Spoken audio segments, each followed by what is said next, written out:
Right. Are we live? We are live. Getting used to this, lads. We've not quite ever really done this before, especially on StreamYard. So let's as you can see in the top right hand corner, that's the platform we're using for this stream. Just turn the TV down there. Hello folks, hello. Right, let's try and get this all sorted. So, we've got the Celtic starting 11. You'll have seen it in the comments if you scroll up, because I was leaving comments for you to come in and see. So if you want to read it without it scrolling across the bottom of the screen here, then you'll see the Celtic starting 11 and the St Mirren starting 11 a wee bit further up in the live chat. But here is the Celtic starting 11. Barkas in goal. I believe it's a 3-5-2. So Elhamed, Duffy and Ayer is a 3. Forrest right wing back. McGregor and Brown in the middle. Taylor left wing back. Christie in the 10. And Edouard and Klimala up front. So I believe the changes there are Christie is in, because he definitely didn't start at the weekend at least. And Klimala is in for a Yeti. And Greg Taylor is in as well. Obviously, Julien has been dropped as well, or Julien, I suppose his name is. I think Elhamed's come in for him as well. So there's a few changes in the Celtic lineup. I believe there's 4 changes in total for each side. I can tell you the ones in the Celtic team. For St Mirren, maybe not every single change, but there's a starting 11. So Malin net, Tate, Shaughnessy, Foley and Erhahon. In defence, McCarthy, McGrath, Connolly, Fraser, Irwin and Marias is the starting 11. I couldn't exactly tell you St Mirren's formation. I'm not as clued up on St Mirren as I'm a bit more on Celtic, because they're obviously widely talked about throughout Scottish football and the systems they play. Albeit I'm not too impressed by the striking options for St Mirren. They've got Junior Marias playing up front tonight and a player like Jonathan Obika on the bench. So basically, I'm not too hopeful for St Mirren in this game. Let's be quite clear about that one. I do think that Celtic are going to come out on top on this game. It's a good chance for me to start doing a wee bit of live streaming and that, see how my Wi-Fi copes with that type of thing, because I've never really done this before. Just need to see if the Wi-Fi can keep up with doing this and watching a game at the same time. I've got St Mirren TV on the pay-per-view option up in front of the screen here, and basically just going to watch the game, see how it all pans out, and just walk you through it, and you can send in questions, etc, etc. You're a St Mirren fan here, good insight here obviously. St Mirren fan, I don't know a hell of a lot, so Ewan Murray, Goodwin, can he make his mind up with his tactics?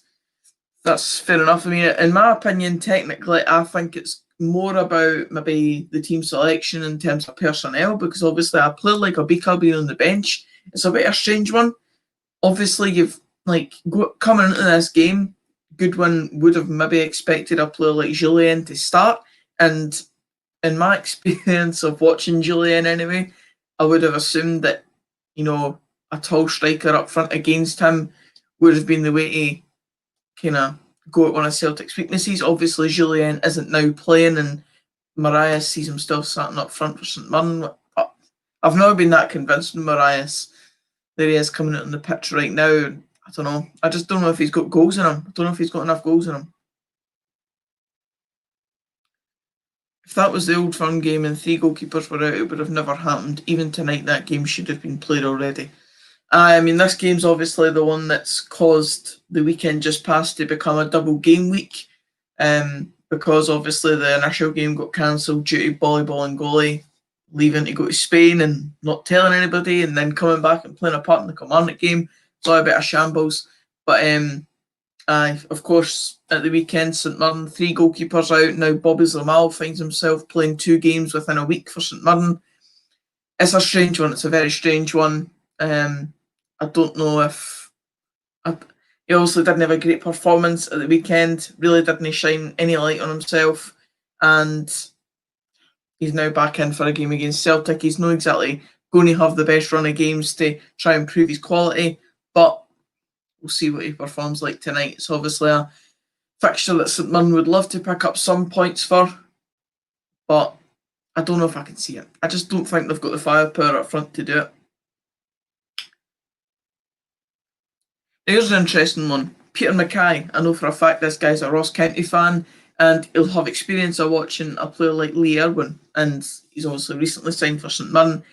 I'm not convinced. He's another one that up front for St Mirren I'm just not convinced by.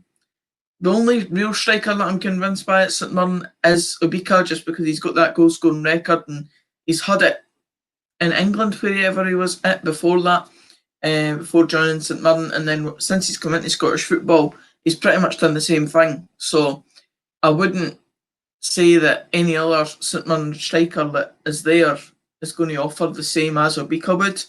Obviously, Irwin, I think, is maybe playing slightly off of Marias. If not, he's clearly just up front. He is actually more up front, as I can see on the pitch right now. I'm not too keen on the options there for St Mirren. Right, lads, get your score predictions in, and I'll pop a few of them up on the screen.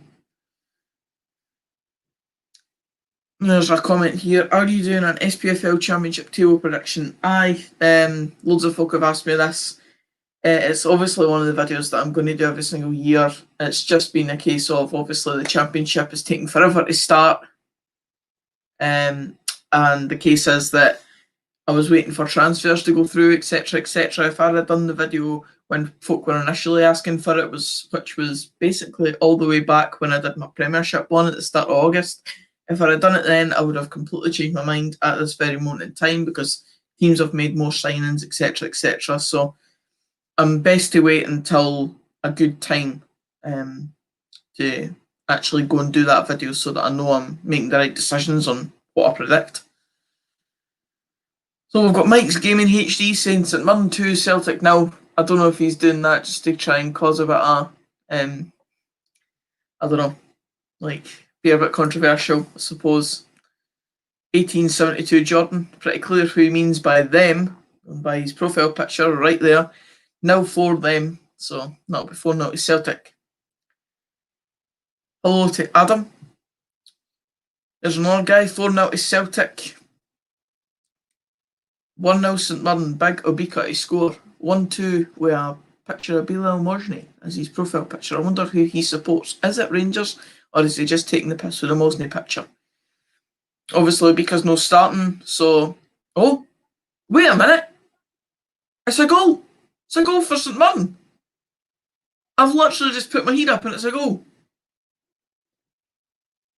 It's Lee Irwin as well. It's Lee Irwin. Lee Irwin. The guy I was just saying that isn't going to score any goals. Oh, wow. It was a scramble, it was a scramble at a corner. Corners come in, flick on for somebody, and it's hit off Irwin. He doesn't really know a hell of a lot about it.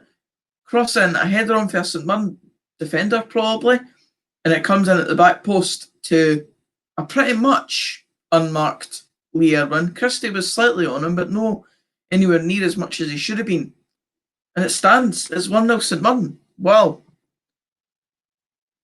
Anyway, we'll get back into the predictions. Now that it's 1-0 St Mirren, what are you saying to that?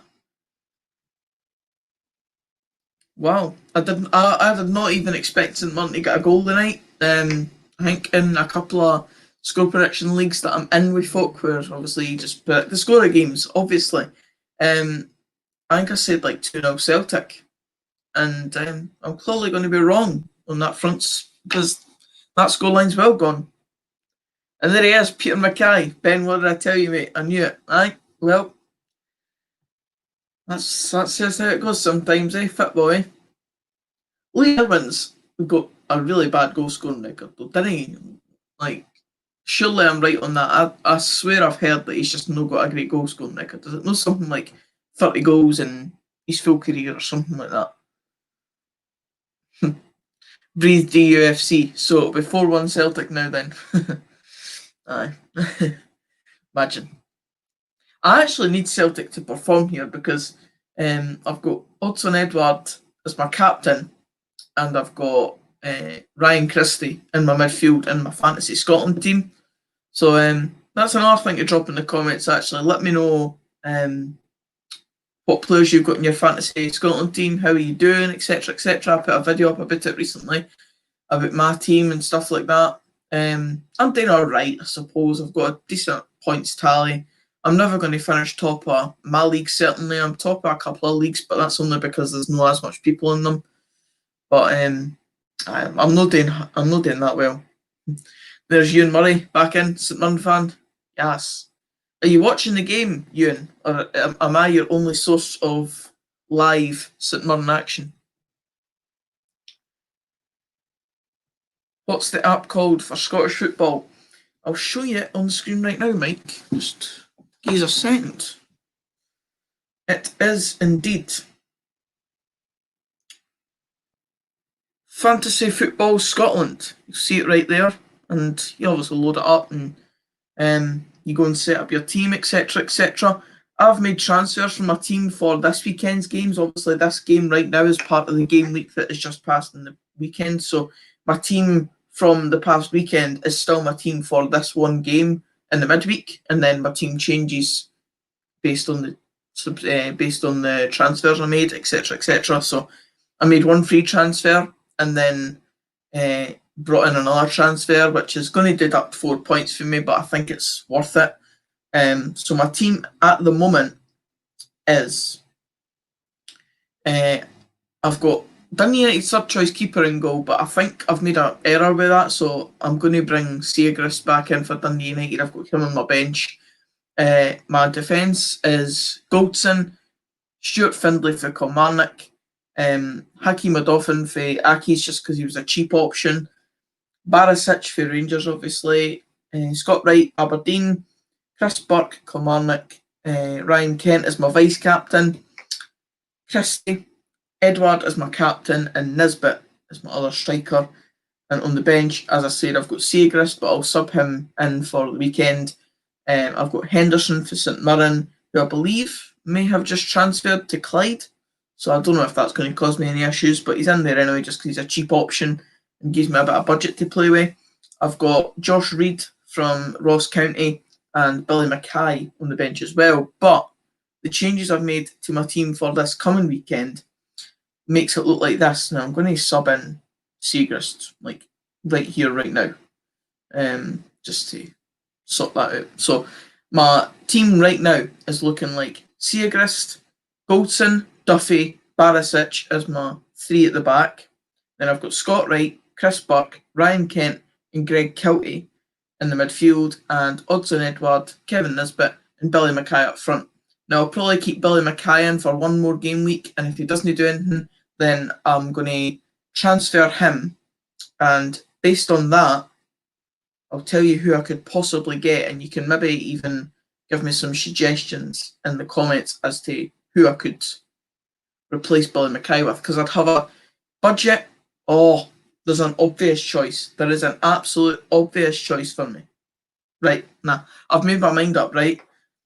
Once this weekend passes, I'm going to sub out Billy Mackay, will transfer him out, use my free transfer to do this, and bring in Albion Ayeti for Celtic, because I've only got 2 Celtic players in my lineup right now. Once I sell Billy Mackay, the budget I've already got right now is 2.5 million. Billy Mackay's 4.6, so the sale of him will give me 7.1 million, and Albion Ayeti is 7.1 million pounds. So that's my player that I'm going to put in. Anyways, here we are.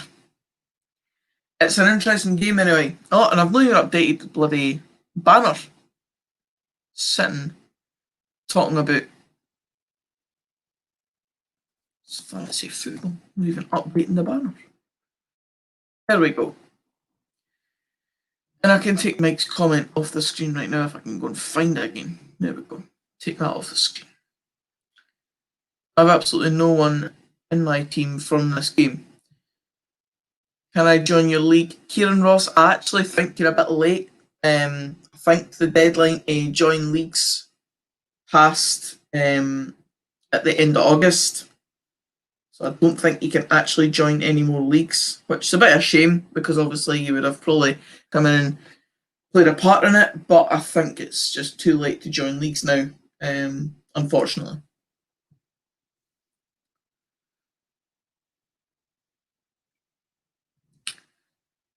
Ben, you should do a live for the Renfrewshire Derby in November.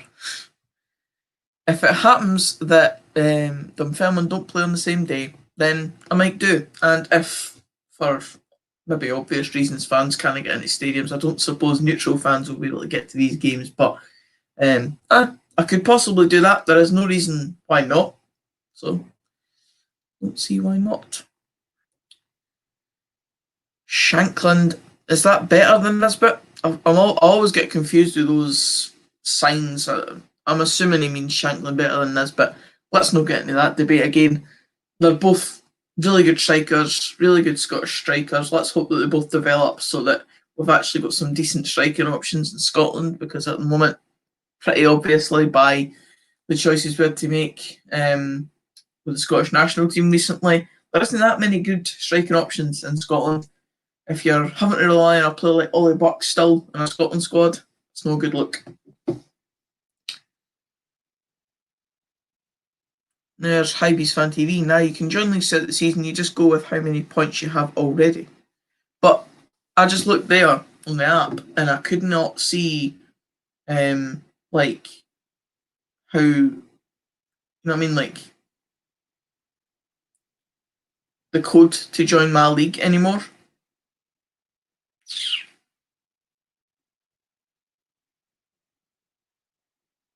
Like, I don't think you can. Like, you can join public leagues, but where's the... Oh, I see, you can join league. It is. So, I'll actually... It's a good point. I will comment it myself. I'll comment my league code, which is... Oh, no, look. At the top there. League entry closed. So, I can't share my league code, unfortunately. Like, it's like it just doesn't really exist anymore. You can try it though, right? I'll put it in the comments and I'll see, because I do know my league code, or what it was anyway. So there, I'll comment that and I'll show it on the screen. So if you go onto the Fantasy Scotland app and scroll down from the homepage and click Leagues, and then scroll right down and click Join League, there's then a league code bit, and see if you can join my league by inserting that code in. Obviously, you can only really do this if you've not already joined my league. So someone try it if you're not actually in my league, which I hope most of you are.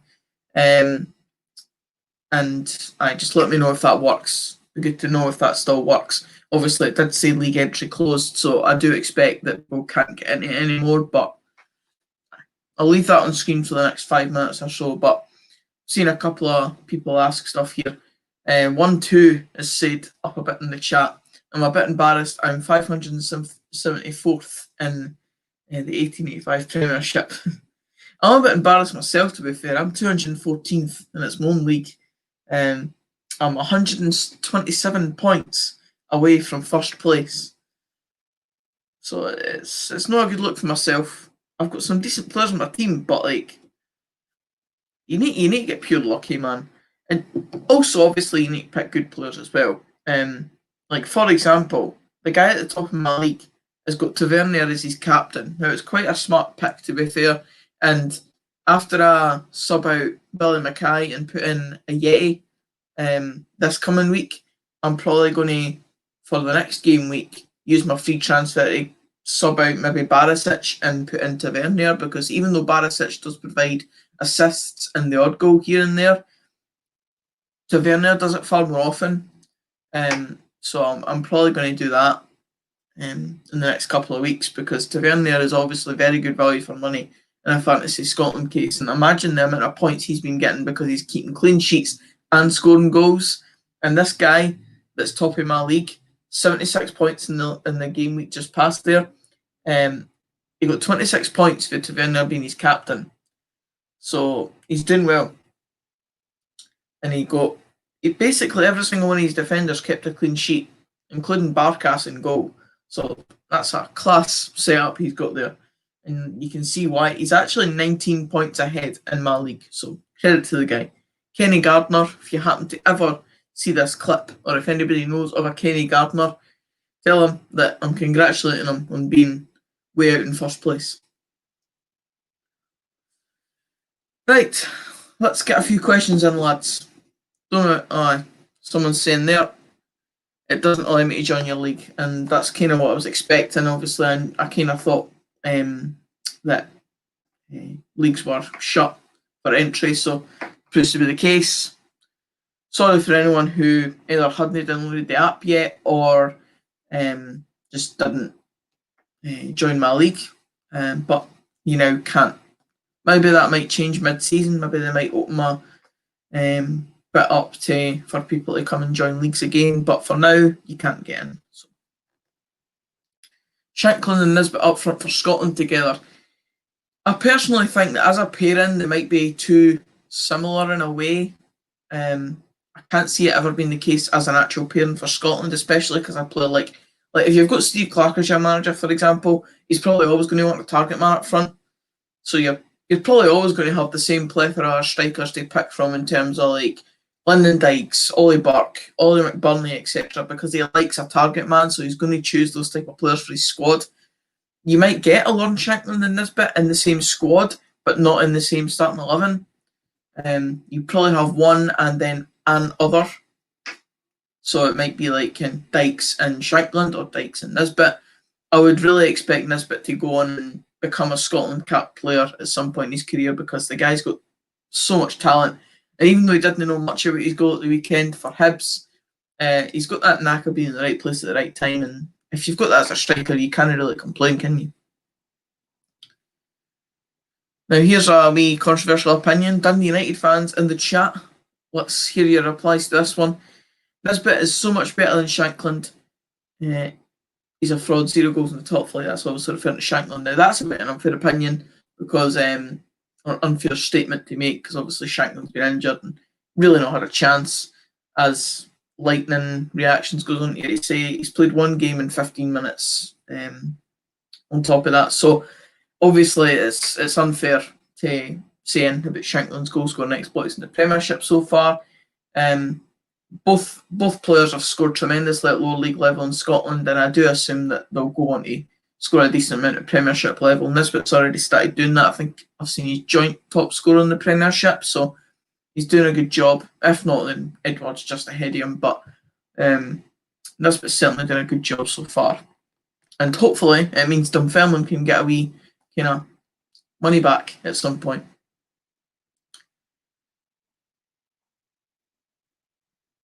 There's a question for you, Watermelon FC. Are you a Hubs fan? I assume you mean Hibs, but aye. Alright, Darren, mate. There's a Hibs fan for you. He's got a channel, so there's his channel name. You can go over and give him a subscribe and whatever. I believe he's on course for 700 subscribers. If not, he's just hit that. But aye, he's a good guy, so go over and give him a watch. And there's confirmation. 1-2 did indeed mean Hibs. Are you a Hibs fan? Watermelon FC. Answer big 1-2 in the chat. But anyway, it's 20 minutes almost into this game, and it's 1-0 St Mirren still. There's been a couple of things here and there, but no real clear-cut chances as of yet, really, for either team since the goal. Forrest with a cross there, header for Edward. I suppose you could count that as a chance there, but wide of the goal. Bobby Zermal away to take the goal kick for St Mirren. I wonder if St Mirren would keep him on the books, or if he's just going to go back to Hearts. Imagine if he comes in this unprecedented time and comes in weird circumstances and ends up being St Mirren's first choice goalie for the full season. That'd be a strange one. Shankland missed a sitter at the weekend. Did you see it, Ben? I did watch Sports Scene. I can't specifically remember the Shankland sitter, if it was a sitter. But it happens to our strikers. I mean, Nisbet missed chances last season. It doesn't mean that he's not a good striker. It just these things happen in football. Watermelon is a Celtic fan. There you go. There's a question answered. And no worries, Darren, mate. Cole Connor, if you do this again, can I come on? If I do a Dundee United game at some point, then I'll be sure to get you on. Obviously, like at any time, it would be nice to get fans on from the clubs I'm watching. Tonight, I'll just leave it down to myself to just get into the grips of things and see how it all goes. But in the future, if I choose to do more of these, which I didn't see any reason why not, it seems to be working perfectly well. So I don't see any reason why I couldn't bring in fans for other clubs. Now, tell me what that arrow means. I was saying earlier in the stream that I'm not entirely sure what the arrows mean. I mean, I was taught it obviously at primary school level, but it's not something that I've kept in my mind. So let me know what what you're actually trying to say there. Is that better than or worse than, if you know what I mean? Let me know. Crossing into the box for Celtic, and it's a goal. Shane Duffy, come on, lad. Right, I'm not a Celtic fan, right, but he's in my fantasy team. So, sorry, St Mirren fans, for slightly celebrating that goal, but it gives me points, so I'm not going to turn that down, am I? But it's 1-0, so let's get the banner changed. By the way, folks, see if you clip that up and make it seem like I'm actually genuinely celebrating a Celtic goal for any other reason than my fantasy team. Bunch of you-know-whats. In fact, it'll be a prime clip for something like Out of Context 1885 Ben on Twitter or something.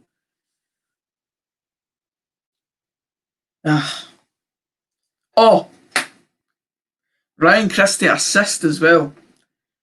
It's just actually popped into my head that Shane Duffy isn't in my team until the weekend. So I've celebrated it for the wrong reasons entirely, but I now find out that Ryan Christie has got an assist. So it does help my fantasy team in one way or another. He's just went and got an assist. Ryan Christie is now on 5 points. I've got 64 points for this game week. Hope to do. So let's get this banner back up. St Mirren 1, Celtic 1.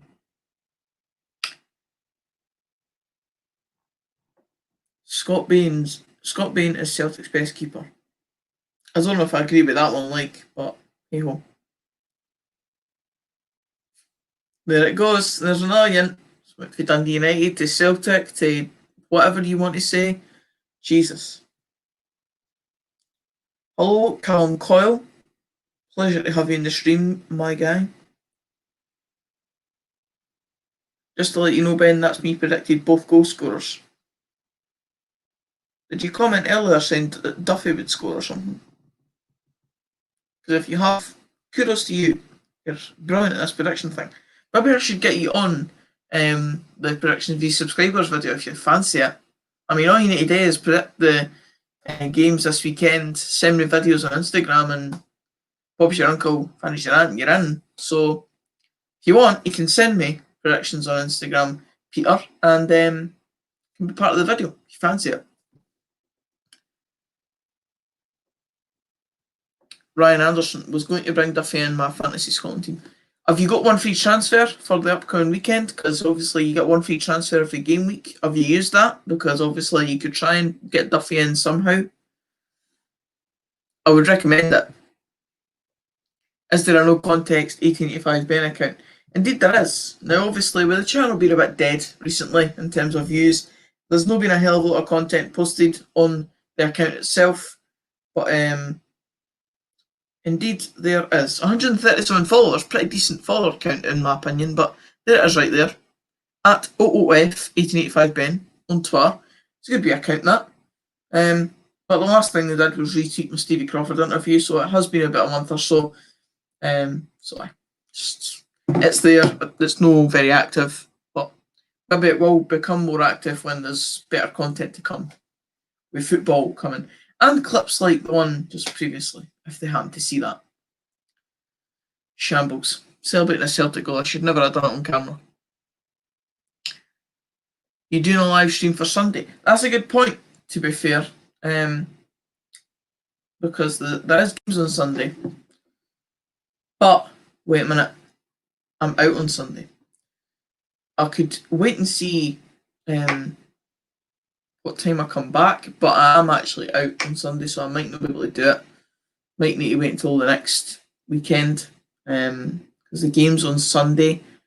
I played at 12 o'clock. I'm definitely out at 12 o'clock, and the next game's at 3, so I'm probably most likely going to be out for both those games, so I'm probably not going to be able to do a live stream on Sunday. So maybe the next game week I'll do ones for whatever games happen to be on the weekend. Sergeant Black Cobra, hi man, I'm new. Is this a new subscriber to the channel? If so, cheers for either subscribing or just coming into the stream. If you're not subscribed, as you can see on the ticker right there, we're on the road to 5k subscribers. Very close actually, we're about 50 away. So if you do want to hit the subscribe button, please do. It means a lot to me, especially in this kind of harder time for the channel.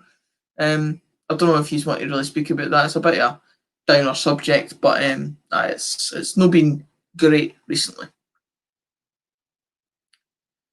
There's Watermelon. He's a Celtic fan, so he's no just bumming up another Hibs fan. Darren Thompson, you've got a wee fan there. Right. There you go. Yeah, the dark fruits. No, actually, it's Jenny's birthday, so we're going out and doing stuff over the weekend, staying at a hotel, etc. So the last part of your comment might be a wee bit more true.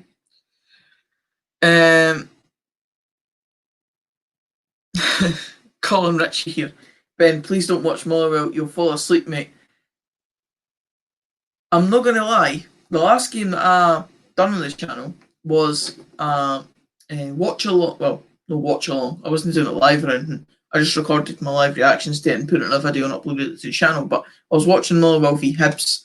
It was the 0-0 at Easter Road, and God, that was a god awful game. The second half especially was horrendous.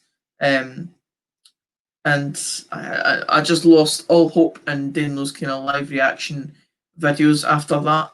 Obviously, streams are a bit different. You can sit and have live chats with you lot and stuff, but making a video out of it and putting the effort into edit all that and having to pay for games every single week as well. Obviously, I need to pay to watch them here, but in terms of doing all that, putting the effort into a video, and it was a bit of a nightmare. But the Motherwell game that I did watch back then was a bit of a it would put you to sleep, definitely. Add that to no context, Ben. #baller. Don't know what comment you exactly mean, Watermelon, but aye. You can let me know about that. Can I send you our predictions for the games this weekend on Instagram? Nathan, who do you support? Because that does play a factor in it. I like to kind of change up who is coming on the video. Obviously, I think so far I've had a Dundee United fan, a Hearts fan. Last week I had a Falkirk fan, I had a Celtic fan. And this week so far I've got a Hibs fan. Obviously I've asked Peter to come on as well. So maybe yourself, Stilly / Nathan, you can come on the next weekend if Peter wants to be involved. I don't know, I've not seen his comment really if he's going to be involved in this weekend's video, but aye. We'll get loads of people involved at some point in time. So you support Rangers, right? So if you can keep it in mind for not this weekend coming, but next weekend, just drop me a message on Instagram, and I can keep you in mind for the next coming weekend. And you could possibly be on with Darren right there. He's obviously saying, "Can I send your predictions?" So aye, it could be used to on next weekend, not this coming weekend. So keep that in mind. Drop my message on Instagram, etc., and I'll keep you in mind, as I said. So if you've got any questions, etc., folks, doesn't really matter kind of what it is. Doesn't need to be based on this game or anything like that. It could be on anything to do with Scottish football, the upcoming season, my hopes for Dunfermline, anything. Even your own team, if you want a wee kind of opinion on your own teams, drop it in and I will answer them for you. Do hope all Scottish sides win tomorrow. We definitely need to do better in Europe. Oh, that's a point. Aye, I could do a stream tomorrow. For the Motherwell game, the Motherwell versus Coleraine game, because it's on BBC. It's on the BBC website, and you can watch the game for free. So aye, I'll do one tomorrow, providing that Jenny lets me. Not actually asked her yet. She only knew about this like an hour before I started doing it. But aye, I can probably do one tomorrow night. It's a good way to interact with you. I think it's maybe slightly better than just doing like in the standard videos they do. Maybe it's just the way I need to go until football comes back and stuff. It's more enjoyable for me. I can sit and have live chats with you and stuff. So aye, Colin, good shout. I'll do it for the Coleraine versus Motherwell game tomorrow. Should be a good one, that. Hopefully, as you said, Scottish teams can start doing well in Europe. Obviously, we've done pretty well last season. Every team kind of been involved in Europa League at some point in the season, especially obviously Celtic and Rangers. Rangers especially going further than the rest. So it'll be good to see progression for teams, especially teams like Motherwell and Aberdeen, who didn't really get to the further stages in Europe very often. But if they can do so at least 1 year out of the next few, then it'll bump up that coefficient, obviously. It obviously took a hit when Celtic went out of the Champions League. But the good thing is that we're now high enough ranked in the coefficient that for this season, the top two in our league get in Champions League qualifying places. So that's a good thing. So the coefficient definitely needs to keep going in the way it's going, because we didn't want to slip out of that coefficient ranking and lose European places and stuff. So Peter, you've come back in the chat with a good comment about the streaming 2 days in a row. I appreciate it. But do you want to be on the video this weekend? Because if you do, then drop me a message on Instagram or put it in the chat, etc., and we can see what we can do. In terms of the stream tomorrow, I'll either choose to do it myself. In fact, I might have to. I was going to maybe get Gogsy on, but I think he's actually away in Cheltenham now, isn't his mate? So I'll probably just have to go alone with this one, because I don't know many other Motherwell fans, and I'd always kind of prefer to get a Motherwell fan on. So I might just go ahead and do it myself and just bed in with the first two and see how it goes. So aye. Peter Mackay, I'll catch you on Insta after the game. Good man. Oh, obviously you're watching it on your phone. You don't want to leave the stream. That's fair enough. Aye. I'll see your message after the game. Do you think the St Mirren v Hibs game should have been called off? I said this on my podcast that I'm on, Tap Bag Podcast. You can go over to my Twitter at 1885Ben. And also there's a segment clip on the YouTube channel and on my Instagram, on my IGTV section on Instagram. But on Twitter, if you search up at Tapbag Podcast, you can listen to the full-length podcast that I'm now regularly a part of. And we did obviously review all the games for the weekend, and we talked in length. Actually, the segment that we spoke about on the channel and on Instagram was about the St Mirren stuff. And I actually do think the game should have went ahead, just because St Mirren do have that emergency loan type situation available to them. I know it's a very tough situation for St Mirren. It's no an ideal scenario at all, but there's going to be so many teams affected by this throughout the season. We've already seen a further, well, including Lee Hodson, 4 players at Hamilton are having to self-isolate for the next 10 days, so they're losing players from their squad. So we can't just, I know it's because it's goalkeepers, it's a slightly different scenario, but I just don't think we should set a precedent by just consistently postponing games. We're going to run out of fixture dates and stuff like that. It's already a kind of truncated calendar. There's not a lot of spaces available for games to be played. So if we keep postponing games because of situations like that, then it will just get a bit silly throughout the season. There's plenty of games to go, and it's going to happen so much more than just a couple of games at the start of the season. So, Edward Sue here. Good save for Zamal. Good save for Zamal. That's a real clear-cut opportunity, and I mean, for myself, Hodson Edwards, my captain in my fantasy team, he should be putting that in the back of the net. But Callum McGregor, it would have been a Christie assist as well, you mug. What? Oh, you put money on it, man. Christie into Edwards. It was a one-on-one with Zamal, no one-on-one, purely.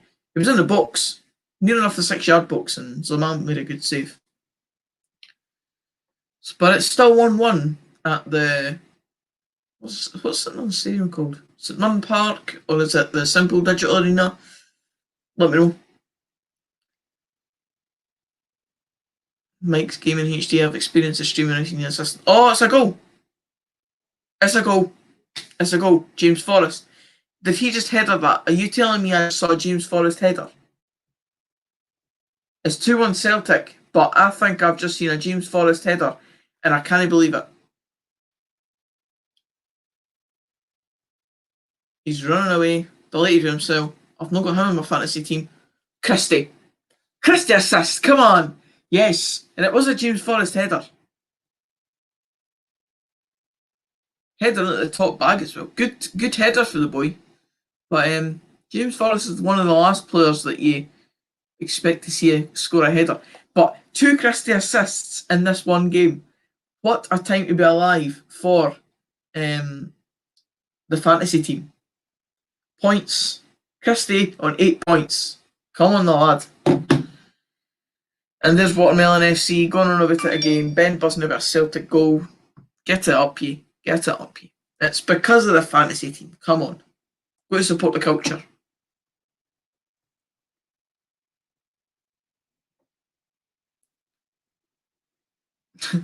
Scott Cameron, you're not a real football fan if you're not watching this game on his goal. Wow. We do not support illegal streaming here on the 1885 Ben channel. Never in a million years. I did have IPTV back in the day though, so not anymore. New year, new me, and all that pish. Here's Scott Cameron again. Fun fact, Lee Irwin scored as many goals in 3 minutes for St Mirren as he did in his whole Ross County career. There's a stat for you. There's why I didn't think Lee Irwin was much of a goal scorer, because I never saw him score a single goal, probably, in Scottish football for years. Jesus. Colin Ritchie back again with another comment. Hamilton to avoid relegation again. I'm sure Hamilton love being underdogs every season. Get your opinions in on that one. Are Hamilton going to avoid relegation? I was speaking to a Hamilton fan. I don't know if you've seen it on the YouTube channel. There's a video on the YouTube channel where I'm speaking to a Hamilton fan, also called Ben, interestingly enough.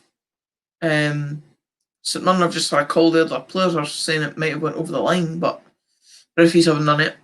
There's a video on the channel where I speak to a Hamilton fan asking his opinions about the result against Livingston just passed, and his thoughts on if they'll stay up. Of course, he said that he thinks they'll stay up. He's an Accies fan, he's going to say that, but he did openly speak about how the squad's quite weak this season, probably the weakest that he's seen in the last few seasons, but there is a lot of youth there and there's a lot of potential.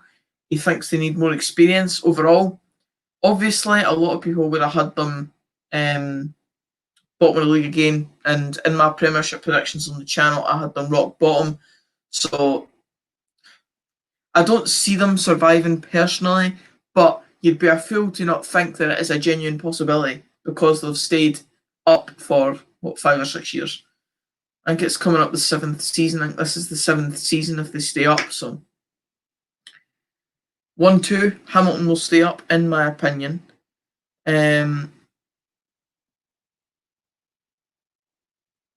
There's a St Mirren fan, Lewis Adam. I'm really worried about our defence. The smallest man on the pitch scored a header. I think Junior Marias will give James Forrest a bit of a run for his money in terms of the smallest player on the pitch. But it's no good look when James Forrest is scoring a header, and he didn't look very well marked. So I'm surprised at St Mirren's defending there actually, because they've brought Joe Shaughnessy back in obviously after his suspension, and he's a good defender. Him, I'm surprised that the defences looked that sort of unorganised at that sort of situation. A ball getting put in the box to Christie, you have to expect that Christie's going to deliver a cross in there, and to allow James Forrest in and score a header, it's criminal. St Mirren have almost had a header of their own there. I think that was Shaughnessy actually that headed it there, but they've now got a free kick as well from almost a corner-ish position on the opposite side where they just 10-1. So Colin Ritchie, I'll pass. Want to stay awake, mate. Obviously, you're talking about the Motherwell thing there for your previous comment earlier. You can come and watch me live watch along it, which clearly is a wee bit more entertaining for you. You're awake so far, so there you go. County or Cali? Maybe I have no genuine opinion on this one. I don't know. I didn't really enjoy going up to. In fact, I've never been to Dingwall, so I can't really make a comment on that. But obviously, I've been up north for many a game. Been to Peterhead, been to Inverness. I've never been to Aberdeen. I've never been to Elgin. I've been to Bucky. Been to Bucky Thistle. So on that basis, I suppose I have to say Inverness just because I've actually been to their games. But it's nothing on Ross County. It's just like I literally don't have an opinion. Dan Thompson, Hibs to finish third this season. I mean, if you were putting money on it right now, I would say Hibs is a very safe bet. Albeit Aberdeen will give them a good run for their money in those positions this season. But I think I'll back Hibs just ahead of Aberdeen. In my Premiership predictions, I had Motherwell finishing third, but obviously their poor start is probably going to hinder where they finish, especially since Aberdeen have had great form since starting the season. And Hibs, obviously, very similar scenario. So I think Hibs or Aberdeen could be a very good shout for finishing third. And obviously, in your case, Darren, you'll be wanting it to be Hibs. Lewis Adam, Conor McCarthy was the man who didn't mark Forrest. No, that's fair enough. Obviously, it's no directly Shaughnessy's fault, but I would just assume that Shaughnessy coming back in would have assured a more organised St Mirren defence. Obviously, they can see 3 at the weekend to Hibs, and the defence did not look great at all. That was without Shaughnessy, and obviously without Jack Annick as well, who's obviously another notable omission from St Mirren's team. It's a shame for them, obviously, that a player like Jack Annick is going to be vital for a team like St Mirren, who, even though Tony Fitzpatrick wants them to finish in the top 6, they're probably going to be down in the bottom 6 area, and having a goalkeeper of the quality of someone like Jack Annick, who's performed really well at the start of the season, suddenly having to miss him and then bring in Zlamal, who obviously hasn't played with this team before, it's a bit of a nuisance, really, for any team to have to do. But I was just a bit surprised at how disorganised the defence was, even though it's not directly Shaughnessy who should have been marking Forrest. Colin Ritchie. And what if you fall asleep, Ben? What then? Well, I don't know. You'll probably get a couple of good screenshots for the stream, I suppose, of me just sleeping and falling off the chair or something. Maybe clip that up and out of context, 1885 Ben on Twitter can get that as content. There's your answer. 7th season syndrome for Kilmarnock. Kilmarnock Hamilton. Jesus. Obviously, the saying's usually 2nd season syndrome. But 7th season syndrome. That's the new thing. 7th season syndrome. Should be a good game on Sunday against the Rangers. Darren. He's commenting to Darren, obviously. Hibs are playing. Who is it at the weekend? Hibs are indeed playing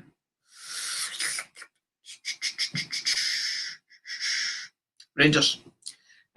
So that'll be a good game, actually. Interesting game. It's a shame that I can't really be there to watch it. But certainly be a good game.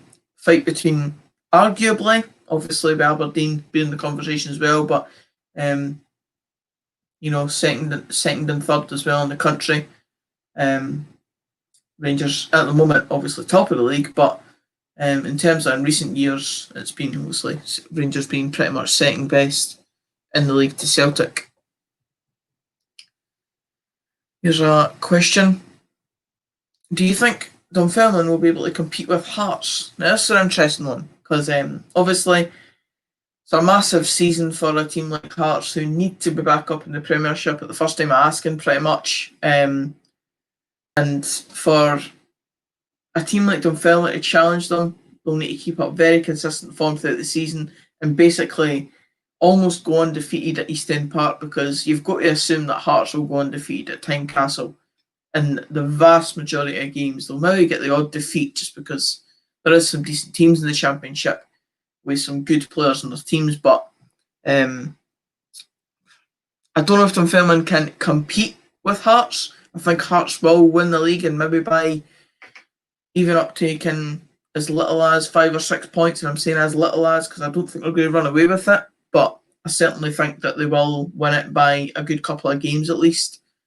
But I think Dunfermline have to get playoffs this season. I think we're much capable of it because of the players we've brought in. So not compete with Hearts necessarily, but put up a good showing in the league and hopefully get up via the playoffs. Kevin Nisbet hat-trick incoming at the weekend in the Hibs Rangers game. Absolute scenes if that happens, by the way, because one, he's in my fantasy team, and two, imagine the value that puts on him for a potential sell-on clause for Dunfermline to get back. Class. But anyway, that is indeed half-time in the game itself, so I will change the banner to read half-time. Celtic 1, St Mirren 1 show. Half-time, St Mirren 1, Celtic 1. In fact, let's take it back off the screen for a second. Goal scorers. We're getting it all here, lads. You're getting quality content here. Goal scorers were. Let me get the exact figures up for you. Goal scorers in this game tonight were Lee Irwin, third minute. Then Shane Duffy in the first minute. And James Forrest in the 36th minute.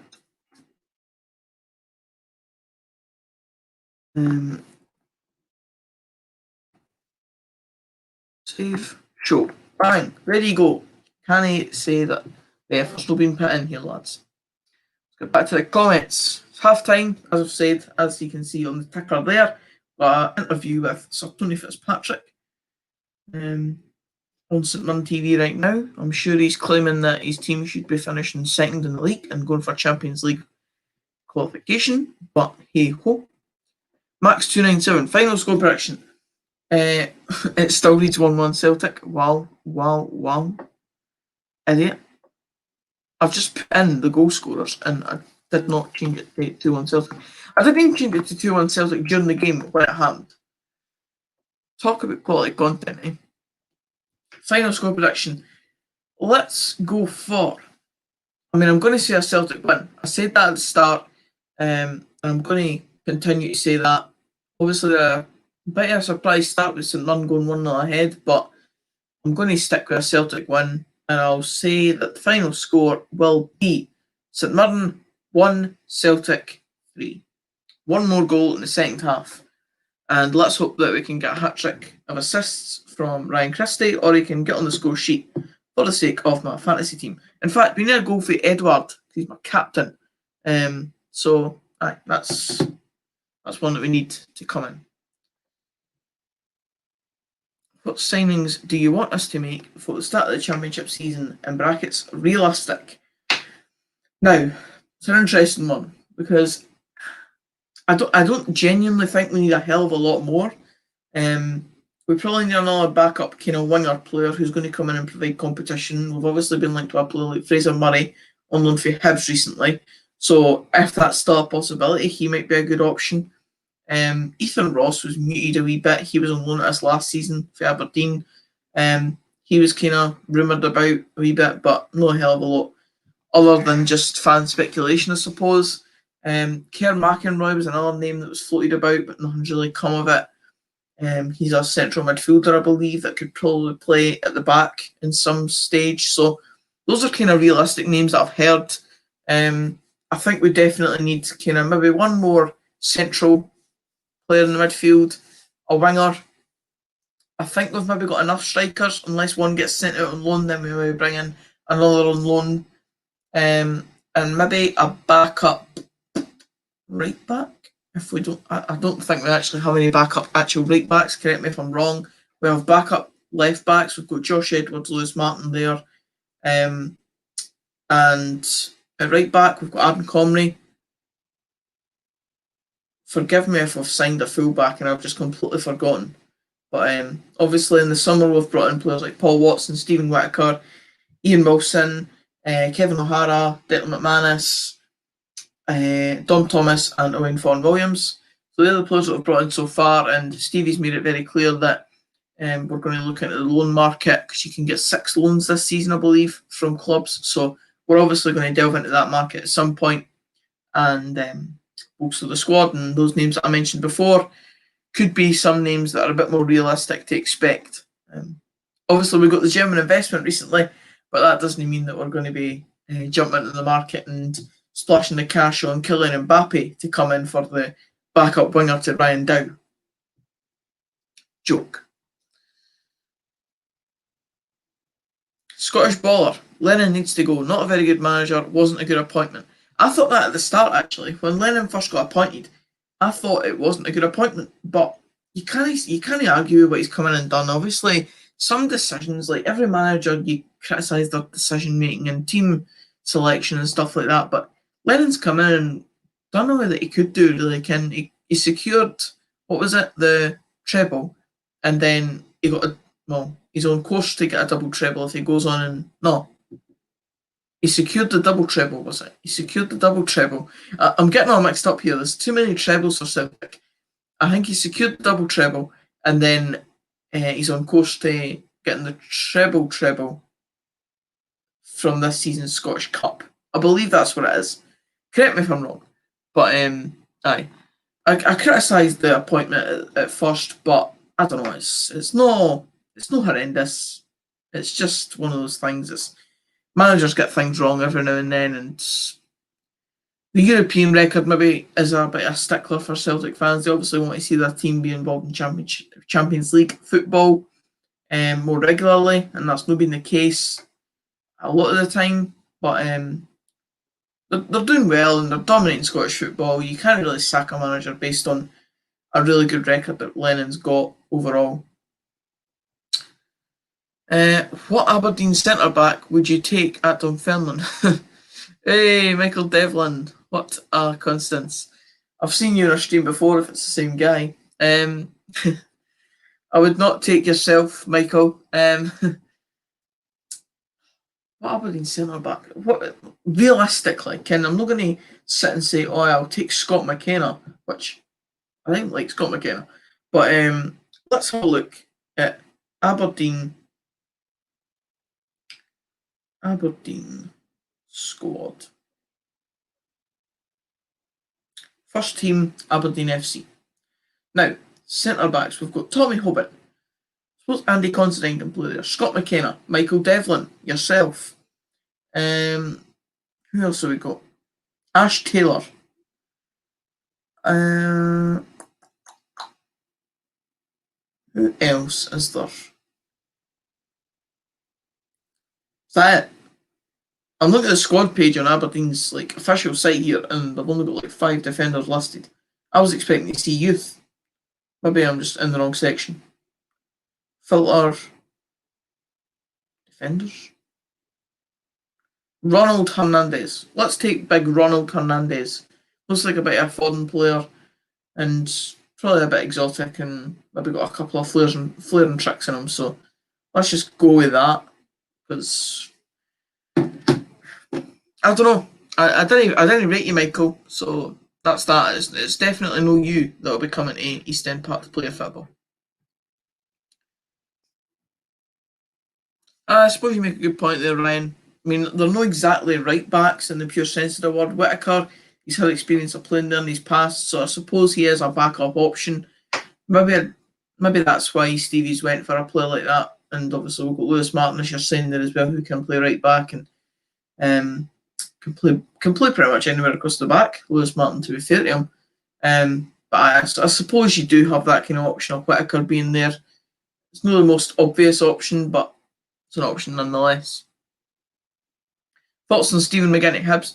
I actually had Stephen McGinn in my transfer list video for Dunfermline targets at the start of the summer before any transfers were made for Dunfermline for an experienced player in the middle of the park. Now, obviously, he went into Hibs for a bit of a kind of coaching role initially, and then throughout that period, he must have been training with the club, and with Hibs missing out on a player like Ross McCrory, he's went for Stephen McGinn, who's obviously a proven player, and Jack Ross knows him well for his time at St Mirren as well. So you can see why Stephen McGinn's joined a club like Hibs, and I do expect him to be a decent enough player. I don't expect him to play every single game for Hibs or anything like that. He'll be a kind of squad utility player, but he'll probably provide that good experience in the squad that every team, I believe, needs. Would you say Celtic have been mince, piss, or shite today? Get that off the screen for the YouTube monetisation thingy. I mean, they've been alright. I believe that even though they went away to Ross County and won 5-0 very convincingly, the 2 goals they've scored tonight have been very good, even though I was kind of criticising St Mirren's overall organisation and defence for them. 2 really good balls into the box to Christie and 2 good, powerful headers. And you can't really argue with that. Goal for a set piece and a goal for open play, both crosses, and both players on the end yet getting goals to the club. So you're winning the game. Obviously, a goal at the very start that looked a bit dodgy.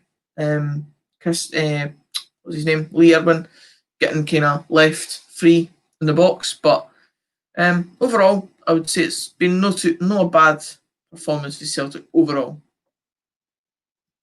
If they can go and win the game, it's just as important for them as any win that's going to be this season, because they need to continue to win every game, because I don't see Rangers split them up anywhere near as much as they have in the last 2 seasons. Celtic are going for a quadruple treble. Right. So he secured that's it. He secured the treble, and obviously last season was the quadruple treble, but he's not won it yet because the Scottish Cup's still to be played. So there's that cleared up. Thank you, John Williamson. What do you think about Mickey Mellon?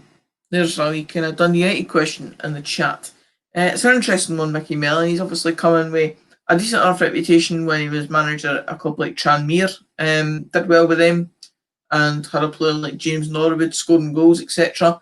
His tactics overall were relatively good at the start of the season. As they've gone on, as my dad would love me to say, hates when I say went. As the season's gone on, he's proven to kind of be a bit kind of maybe not naive. He just wants Dundee United to be an attacking team, and maybe there's certain games where you shouldn't do that. Like he went out and didn't fully like part the bus in the Ibrox at the weekend, for example, and maybe he should have. Like you maybe just need to be a bit more defensive in some games, especially when you're coming up against a team like Rangers, who have just been scoring goals for fun this season and not conceding goals either. So he maybe left Dundee United a wee bit open for a thumping that they did end up getting in the end. But overall, I think he'll prove to be good. He's got the right intentions anyway. Says all the right things. You can't really argue about it.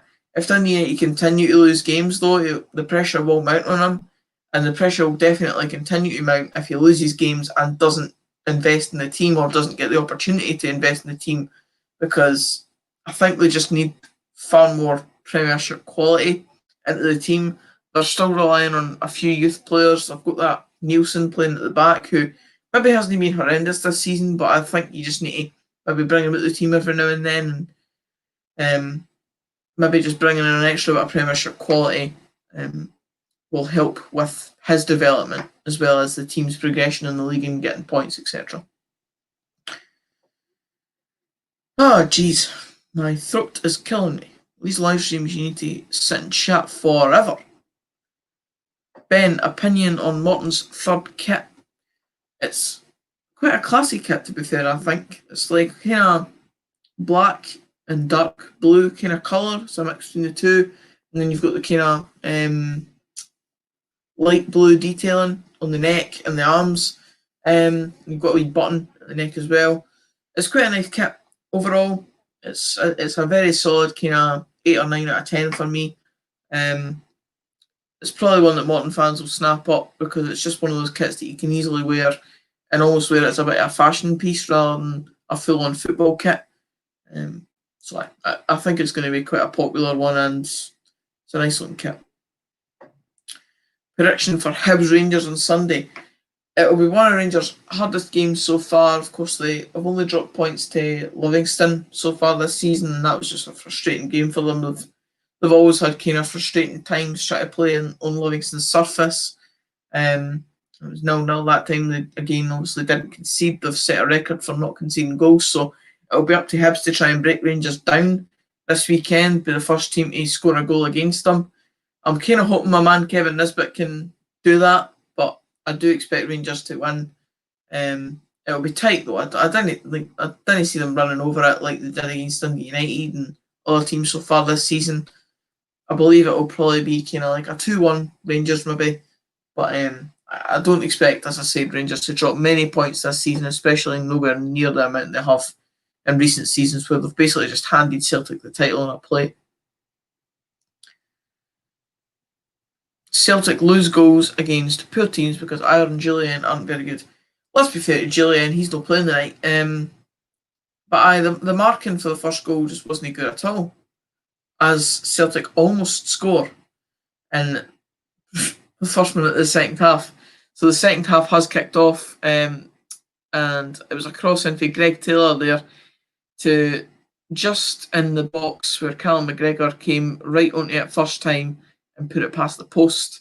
Quite a bit past the post, to be fair. Wasn't very close, but good chance for Callum McGregor. Let's just alter the banner for his. It is St Mirren 1, Celtic 2.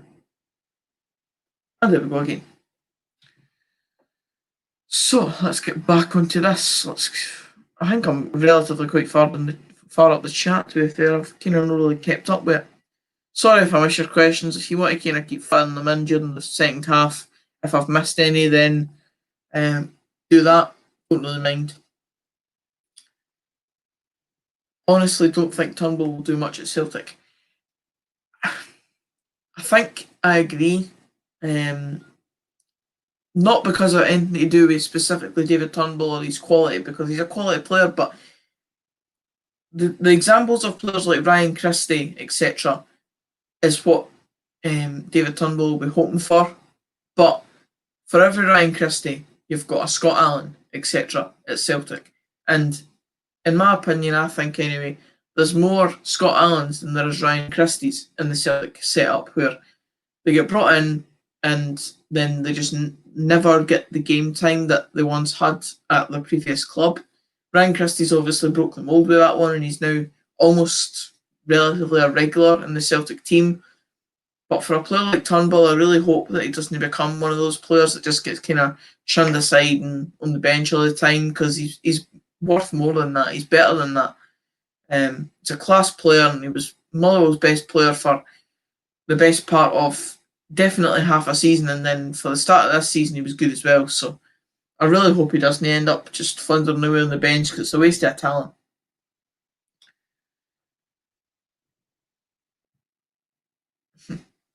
Stephen Smith, can I get a shout out from my mate Ewan Morrison? Loves watching your streams, massive Morton fan, fancies meeting you for a beer at Eastern Park, and fans are allowed back. I never know whether to believe this stuff or not, but if that's true, then cheers. I didn't really drink, so maybe the beer thing is out of the equation. But I appreciate the support, and as long as you subscribe to the channel and watch the content, then Godspeed to you lads.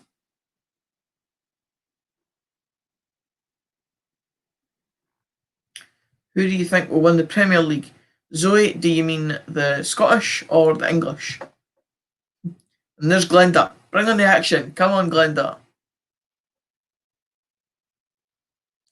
And Celtic just had a free kick there. I believe it was who was it that took it? Odsonne Edouard.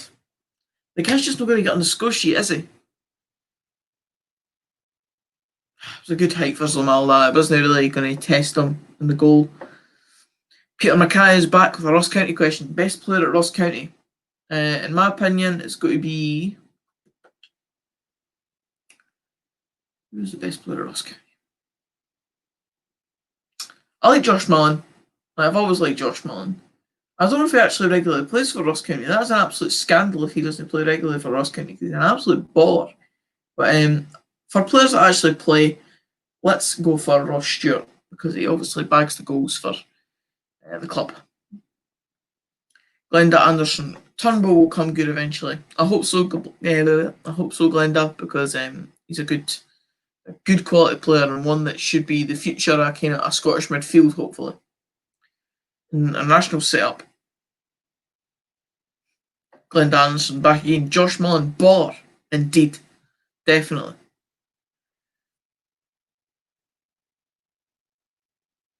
How do you think Zlamal has been for St Mirren?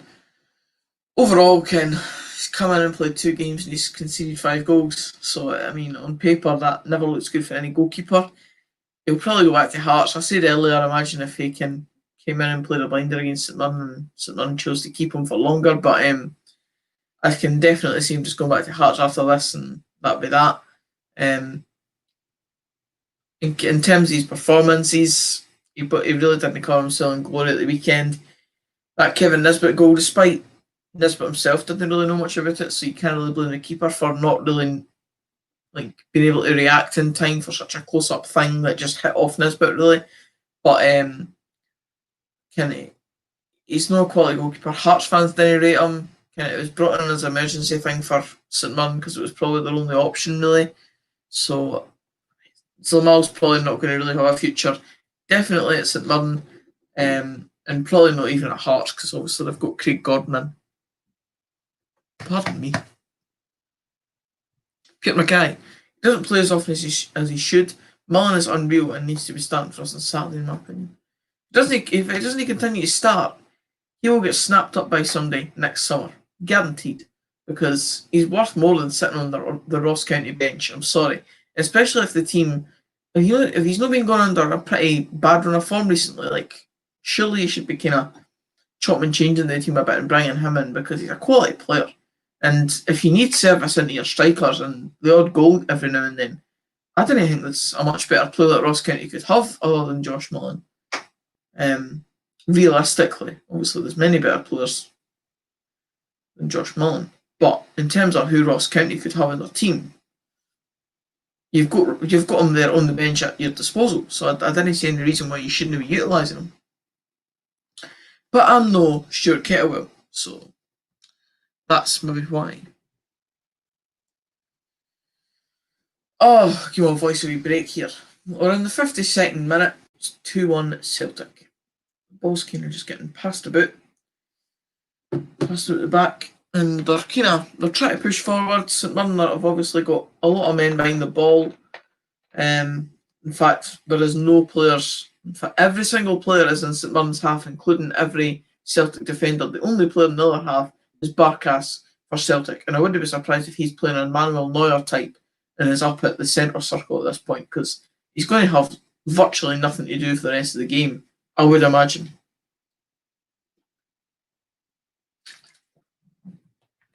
I see the numbers on this stream's been quite decent, by the way. With 70-ish folk in about 5 minutes ago, still 62. Obviously the numbers are going to dwindle as time goes on, but cheers for being here, lads. It has been a bit of a difficult time on the channel recently, and I'm not going to sugarcoat it. You've probably seen my kind of stuff on Instagram, Twitter, and all that stuff. And I'm not here to sit and be a crying me bear, but it's just been hard, because obviously you have all the matchday vlog content, and it was doing so well throughout this season, and this definitely was my season. in terms of growing the channel. It all started off tremendously well with the Dundee Derby. That really kicked the channel into gear. The Celtic video as well got me into a decent amount of numbers. And then the channel just kept growing and growing from there. I was able to continue doing videos when I was at college, and then I got a job at the start of the year. I passed my driving test. I moved into a house which I now live in with Jenny. Everything was just really going well. And then obviously lockdown happens and you're not able to vlog any more games. I was hoping to get to stuff like Scottish Cup semi-finals and stuff like that. I was going to go to the last Dundee Derby of the season. I was going to obviously be going to the rest of the Dunfermline games on top of that, and as many other neutral games as I possibly could. And then it would have come into the summer and would have been far more games to go to. And the Scotland Nations League games would have happened as well. The game against Israel at the end of March. If we'd won that, that would have been another thing for the channel to have. So it was just hard to go for that to then even having decent views in the first few months of lockdown up until about late July, and then I don't know what happened really, but the views have just dropped off massively. And I've never been wanting to really focus on views and make it the sole purpose of why I do YouTube, but it's just that drop off, and like when you've had them, you maybe kind of underestimate how much it affects your kind of like how you look at things in terms of the YouTube stuff. Like I was obviously looking at my videos and appreciating the views, but maybe I was thinking that I didn't appreciate them as much as I did in a way. Like when I look at the views now, I get a bit disheartened by it, and I appreciate everyone who does still view. That's why I'm still uploading and I'm still doing live streams like this so that people that want to watch me can still watch me. But in terms of overall enthusiasm for wanting to continue to record videos, it's hard sometimes when you see the numbers just like float down like that. But anyway, I digress. Let's get back into the action. It's the 55th minute, 3 minutes after the last update. It's still 2-1 Celtic. And we are going to answer a couple more questions. If you have any, obviously. I mean, there's quite a few chats actually going on in the chat. So if you're getting involved in those, brilliant stuff. Scottish Championship predictions, and do you think Hearts will go undefeated? Kind of mentioned this a bit earlier. I'll come out with a full Championship predictions video in the next, 2 weeks ish. It'll definitely need to be, obviously, because the Championship starts in the middle of next month. So I'll do it at the end of this month. Ahead of the Betfred Cup games starting. Do I think Hearts will go undefeated though? Probably not. Fully undefeated. I know they done it last time, but I think the Championship overall will have a bit better quality in it. To fact, well, he didn't go undefeated last time. I made that mistake before. He didn't go fully undefeated, but he came very close to it. And I can't see it. I can't see it being the case that he's going undefeated in a full season. You've obviously going to have a vastly stronger squad than the majority of the league, but I can see a good few teams challenging and giving you a good run for your money in specific games anyway, like the Dunfermline games. I think we'll give you a good run for your money. Inverness should be up there again, providing good competition in the top places. Ayr United have recruited well, and they'll be strong again. Dundee have obviously recruited well as well, bringing in Charlie Adam just recently, so that's a good quality addition to them. And they already had a pretty decent squad overall.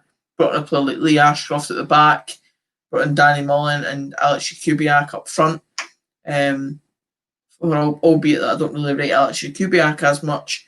Danny Mullen's a good enough sign-in for the Championship and should score a decent amount of goals. So, as I was saying, there will be teams that will challenge you, definitely. But I do think Hearts will go on to win the league. That's pretty much my answer to your question. Not undefeated, but they will win the league. Oh, hi. Zoe Gregory, are you a Wraith Rovers fan? We team. Old son Edward getting in the books here. Callum McGregor now. Scott Brown, miles wide. Oh, Try to keep up with the comments here, man. There's so many.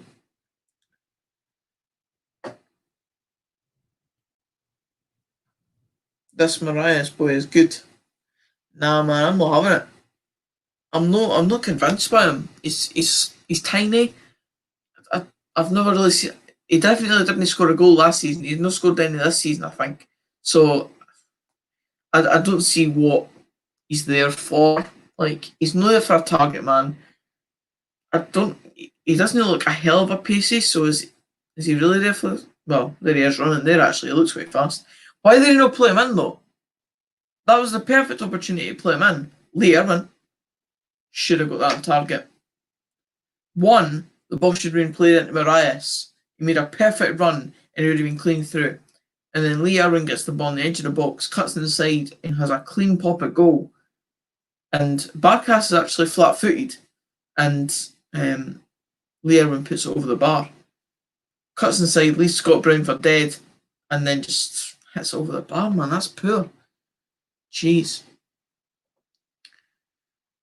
Is it going to be 10 in a row? And my predictions have said aye, and I still think it's Celtics to lose.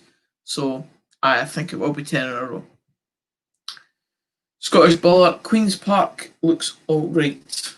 Queen's Park have been building a really good squad, and they're probably champions elect for League Two. They've brought in quality additions for that league, and I mean, a strike force of Simon Murray and Bob McHugh is going to be better than the majority of Championship strike forces. Let's be quite honest about that. So, they've built a very good squad for that level, and that's not even to mention some of the players that I've forgot to mention just there. I've only mentioned the strike force. They've got players like Tommy Robson, who was only playing Championship football a couple of seasons ago. Peter Grant playing Championship football last season. What's his name? Goalkeeper Cammy Bell was playing with Falkirk last season and Championship football, and obviously previously with Rangers in his time. So good quality people there, good quality players. There she is through another room. Hey all, good vibes. Hope you're enjoying the live. Cheers for letting me be on the stream tonight, Jenny. I may be doing one later on tomorrow. If you're watching right now, confirm if you can let me do that tomorrow night in the chat. Let the lads know. Don't let them down. Up in 1885 Jen. Come on. Let's change your channel name, Jenny. Jenny's got a YouTube channel. If you want to go and give it a subscribe, it's just Jenny space Gilmore, like her name says in the YouTube chat there. But let's get the name changed to 1885 Jen and start getting her in the Scottish football vlogs. Scottish baller, aka East Kilbride, grabbing some decent signings for lower league. Yeah, obviously I've seen the signing of a player like Paul Payton. He's brought in Lewis Kidd as well from Falkirk. Let me know of any other signs if I've missed any. But there's some decent signings there. Oh, I don't know.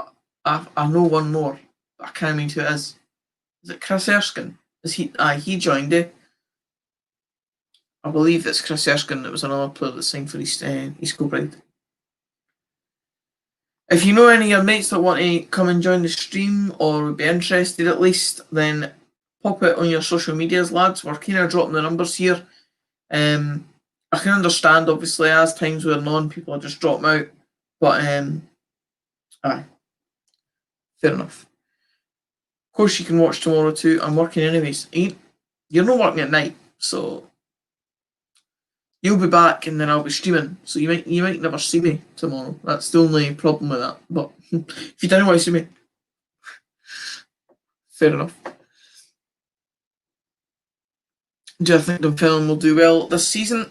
I think we should make promotion playoffs, definitely. And obviously, the hope for that is that we get promoted from that.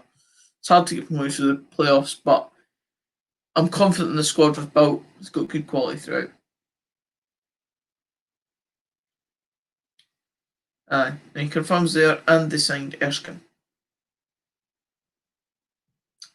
So East Kilbride have made good signings. They should be challenging at the top end of the Lowland League, but I expect Celtic Hearts to be up there as well. Bonnyrigg Rose haven't made a hell of a lot of signings, like notable signings. obviously had a very decent squad last season, hence why they kind of took Celtic Hearts almost all the way. But I think Celtic have still got the squad for last season. They've not lost any players pretty much, and they've signed a player like Callum Higginbotham. Like that's just different class. So I think Celtic are going to win the Lowland League, and then teams like Bonnyrigg Rose and East Kilbride will be behind them. And then a team like BSC Glasgow are still there, who done very well last season. They've lost a lot of players though, like good players. They lost Thomas Collins to East Fife, who was a good player for them. And there was definitely another player that's went. Stephen Swift, actually, he's joined Celtic Hearts. I believe that's his name. Unless that's the manager. Can't remember. There's definitely a BSC Glasgow midfielder that joined Celtic Hearts recently. If Ryan Anderson is still in the chat, he's a Celtic Hearts fan. He'll be able to tell us. But BSC Glasgow were decent last season. I expect them to still have the same kind of fighting spirit about them, and probably finish more mid-table this season rather than finish. I think they finished third. It's very decent for them considering the size of club they are. But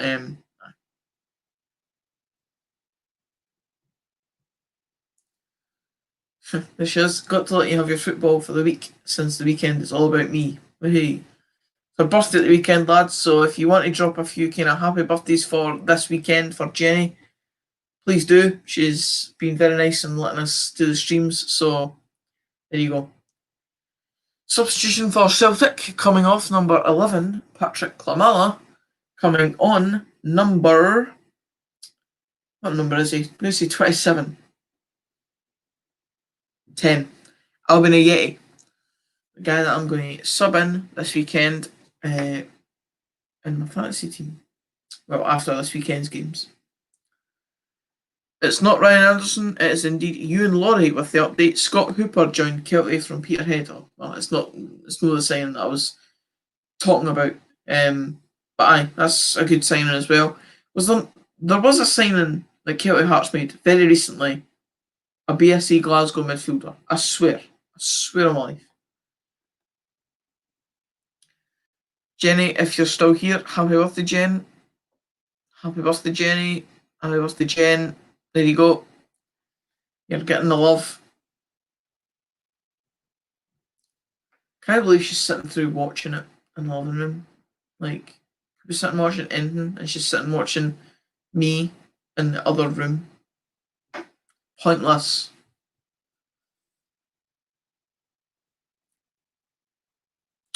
The worst team in the Lowland League is Vale of Leithen, if that's how you spell their name. Don't think so. I think you've maybe slightly butchered their name there, but they're kind of like the Fort William of the Lowland League, pretty much. I think that's what they're kind of like. But teams like that at the bottom of that league, I don't know how you can do it as football fans. Like, I salute the loyalty, but I could not do it. My mental state would just not be able to take losing every single week and getting thumped.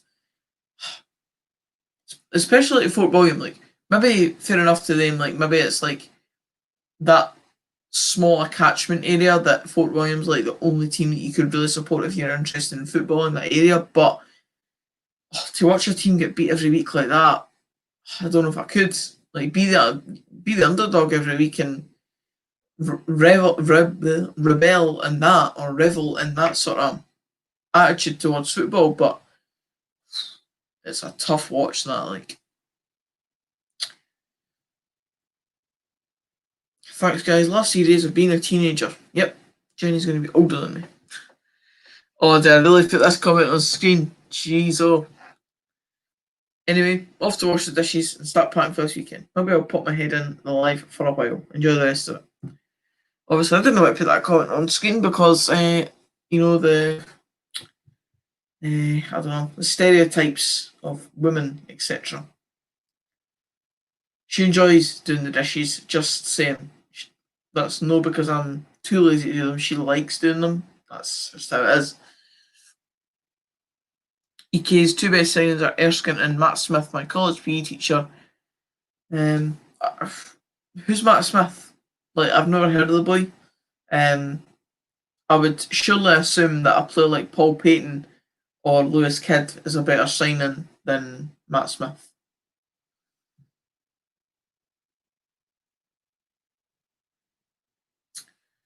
Hi, 1885 Ben, Michael Brown. Hello, Michael. Do you think the Heartbreaker should have started tonight? Definitely. Heartbreaker meaning Jonathan Obika.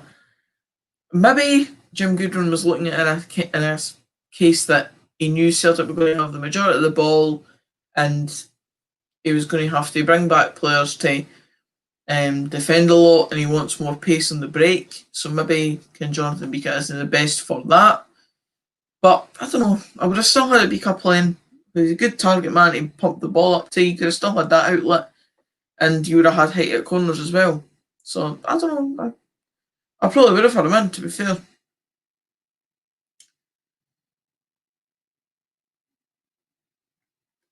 Played for Clyde when he was younger, played for Motherwell, also played for Stirling Albion. I mean, fair enough, I've just never heard of the boy, Matt Smith. Never. I can't even say I know the name, and I'm not being funny, but like I do know quite a lot of players in Scottish football. I've never heard of that boy. But fair enough, if he's a decent player, then so be it. Kelty have just got another decent player to add to their books, I suppose.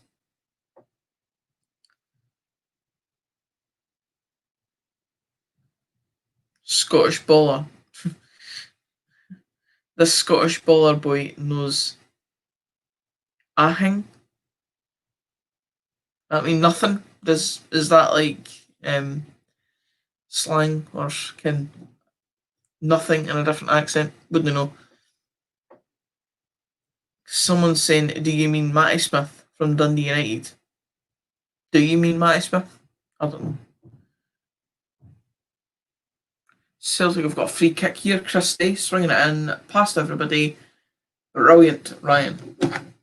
Let's look at the points game because 60 minutes has passed, so players get points for that. Well, 70 points. Come on, lads. The average points for this week is 47 in the full app. The highest is 112. I'm somewhere in the middle of that, so I'm doing no bad. 70 points this week. That'll put me a wee bit up in my league, but maybe not too much.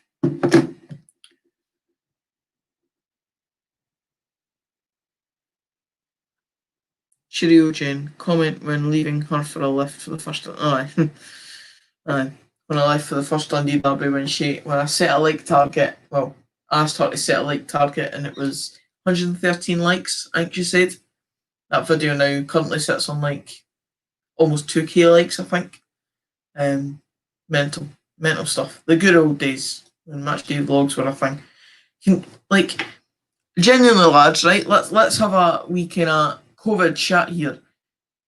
How long is it going to be until like a game like the Dundee Derby, and the way that I was involved in it there, in the thick of fans jumping over each other and like no restrictions at all in place, obviously. How long is it going to be until that happens? Like seriously, like that's what I worry about. Even when games do come back, like it's going to be so long until until you can get back to games like it used to be. Like if I'm a neutral fan going to a Dundee derby, is it going to be as enjoyable to create content and for you guys to watch with like folks sitting like 6 seats apart or whatever it will be?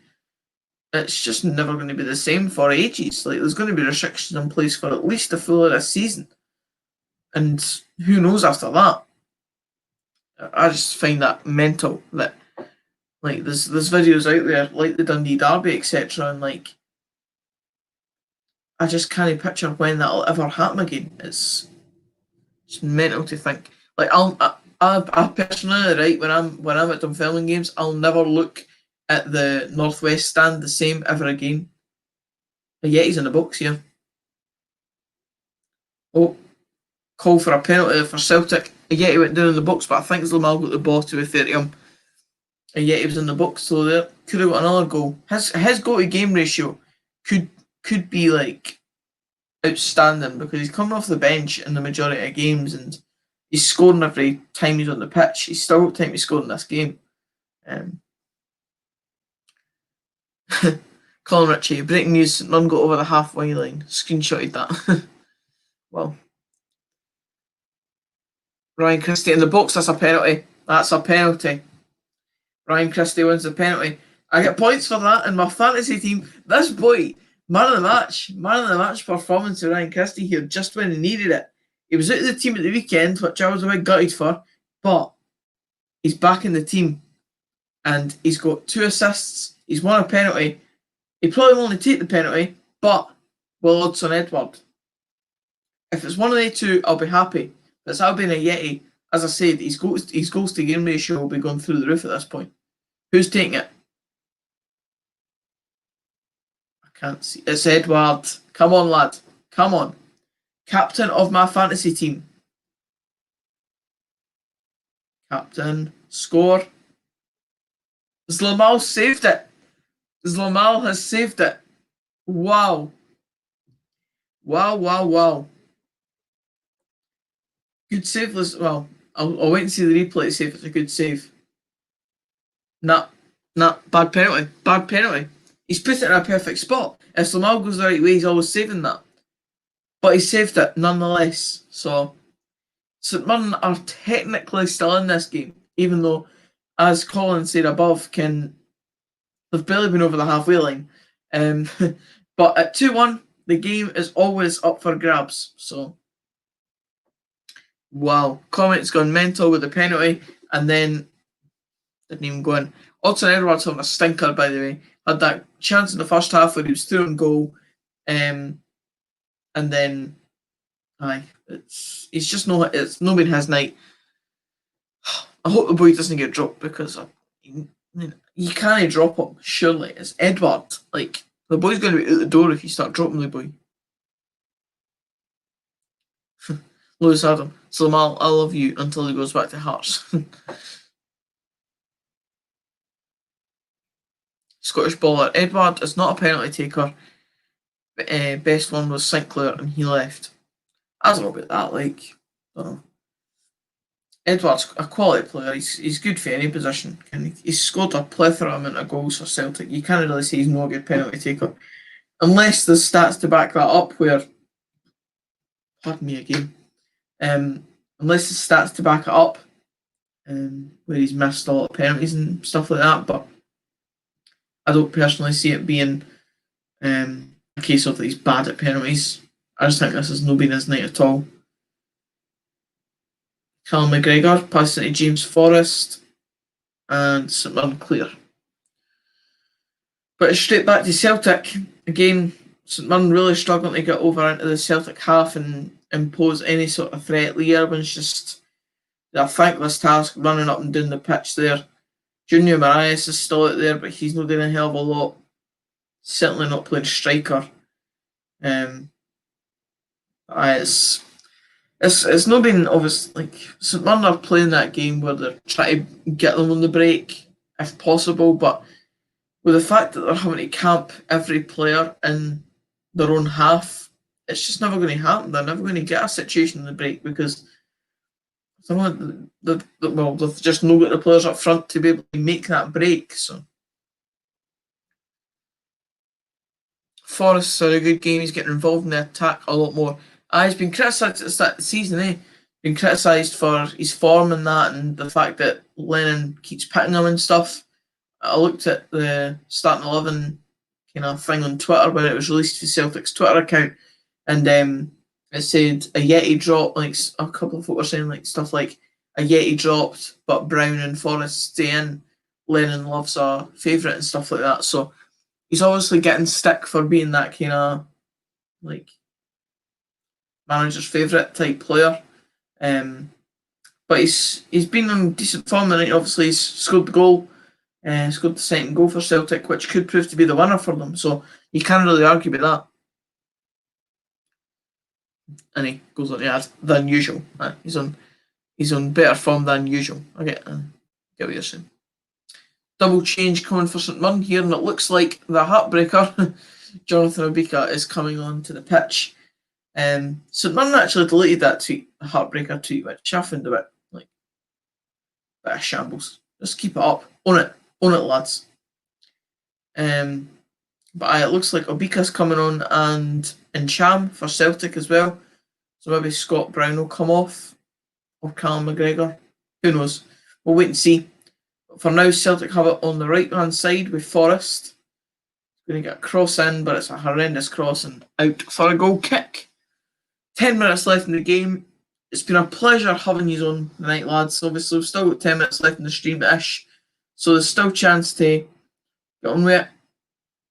But I appreciate you all being here. It's been a good chance to have something different. I'll be back tomorrow night for Coleraine versus Motherwell, as Jonathan Obika comes on for St Mirren and Junior Marias goes off. So for me, Junior Marias, that should be his last time in the starting 11 for a good while. He's just really not done anything. Jonathan Obika's a better option for me. But he's off the pitch now, Junior Marias. Jonathan Obika's come on, and James Forrest is going to be subbed off for Cham.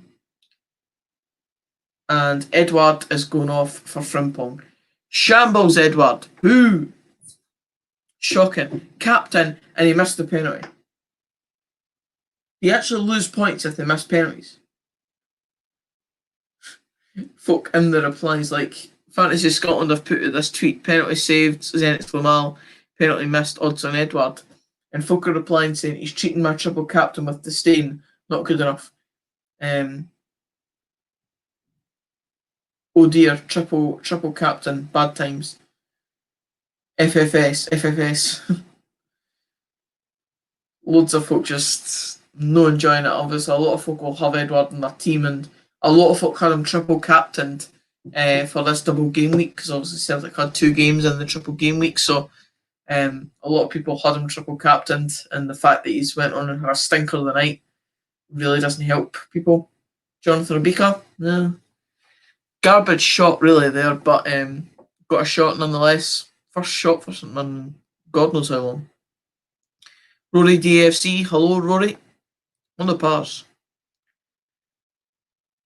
Mind the game, Wraith Rovers versus the Pars. Well, if you tell me what won, then aye. But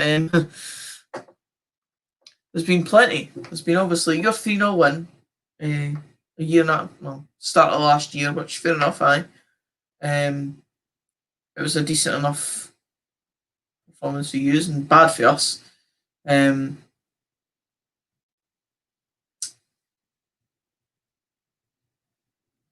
Just went really silent there. Someone's commented something, and I thought something was going to happen in the game, but anyway, aye. Then obviously we won the league against you pretty much about 10 years ago when we went up to the Premiership. So there's been a plethora of Fife derbies between Wraith Rovers and Dunfermline.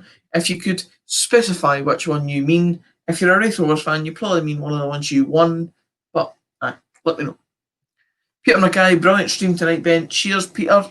I appreciate you being here for pretty much the majority of the stream, and also will appreciate, obviously, you being involved in the Predictions v Subscribers video that you're going to drop a message about after the stream's over. So I appreciate that. Celtic are now getting a free kick, I do believe. Christie down. If he takes it, then that could be extra points for myself. We could get an assist or a goal. Ooh. Who's going to take it though? It's going to be Christie. If Edwards went off, Christie's the set piece taker, surely.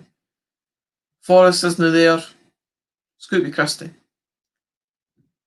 The guy's having a really good game, so I would back him to do something. I would just top it off, eh? Christie, 2 assists and a goal in my team. That'd be class. And Zoe Gregory does confirm that it was indeed the 3-0 win for Wraith Rovers in January 2019. Yes. Remember it well. For all the wrong reasons. So Ryan Christie or Olivier Cham, it looks like, is going to take this free kick. Ryan Christie's laid it off. It was a really kind of garbage penalty. It was actually way further out than I thought it was, to be fair, so it really wasn't one to shoot for Ryan Christie. He's not that type of player. It was around about kind of 30 yards out, so Ryan Christie just kind of flicked it back to Ncham, and Ncham drilled it, but it was a shot straight into the arms of Lamal, so it was never really going to trouble him. Any final thoughts, though? Any final questions, etc., etc.? As I said, there's only about 10 minutes left in the stream, so if you have any questions, then fire them in the comments. It's 46's in here, and on the YouTube, the video has 53 likes and 5 dislikes.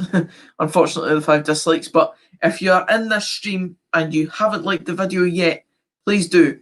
Try and get it to, I don't know, 70 likes by the time we finish, and I'll be happy with that. That'll be a good kind of period, or a good number to aim for by the time the stream ends. I'm seeing the number go live up on YouTube right now, so if you're hitting like, I'm literally seeing your like come through as it stands right now.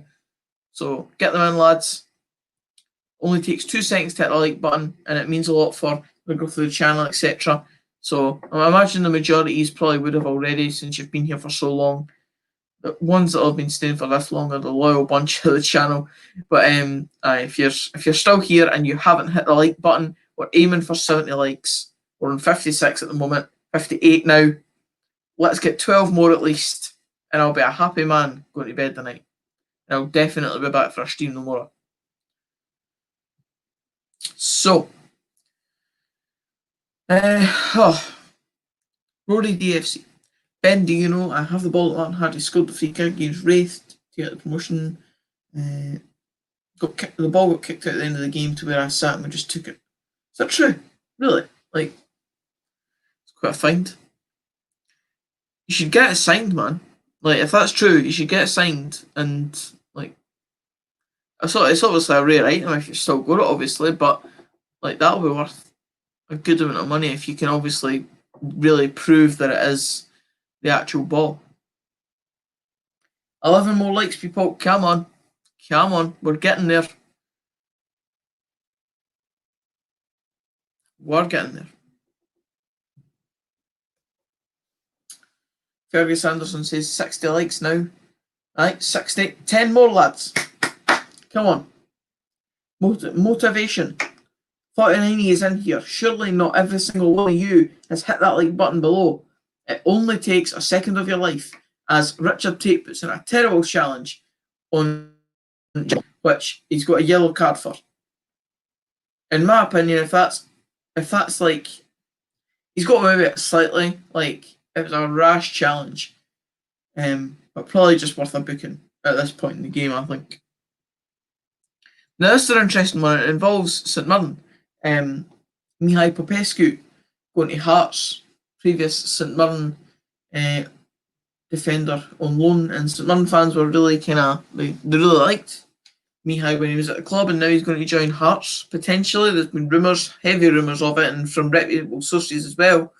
But a good signing for Hearts in the Championship, definitely, because he was a Premiership quality kind of football player when he was at St Mirren. I'm surprised if he's able to go to Hearts. I'm surprised the bottom 6 Premiership team hasn't went in for him, including St Mirren. So it's an interesting one, that. If Hearts can bring in a player of his quality, then again, there's no way that they're not winning the Championship. Like, there's United feed. Come on, lad. Imagine disliking the video. Shame on you, lads. We're still at 60 though, so we need that 10 more likes just to get it over the line. I might even stay on stream until we get the 70, if it's possible. If we edge closer, then I might just stay on stream until we get the 70, because I'm determined to get that 70.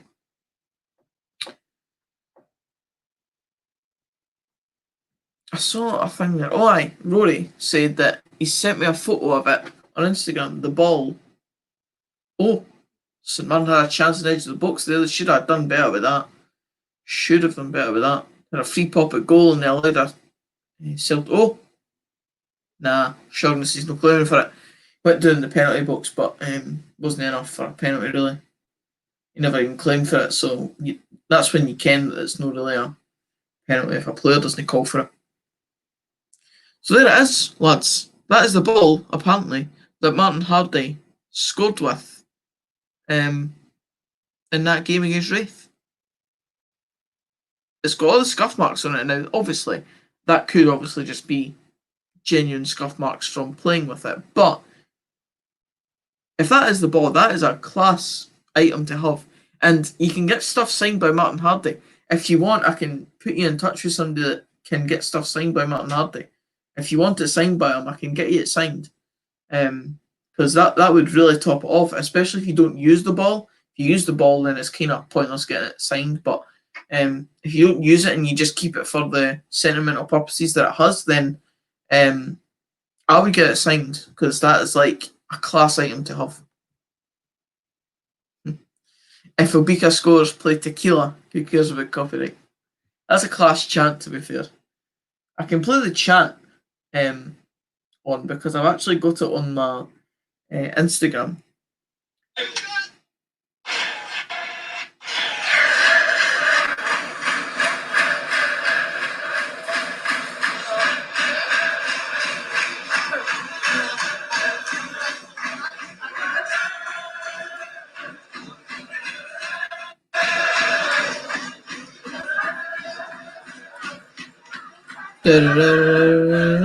Obika.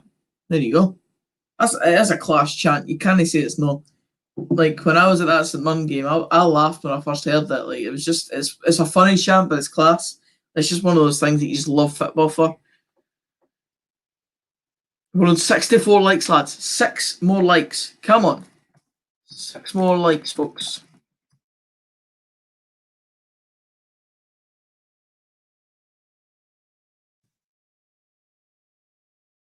Good for the culture. I spelled culture wrong. Wow.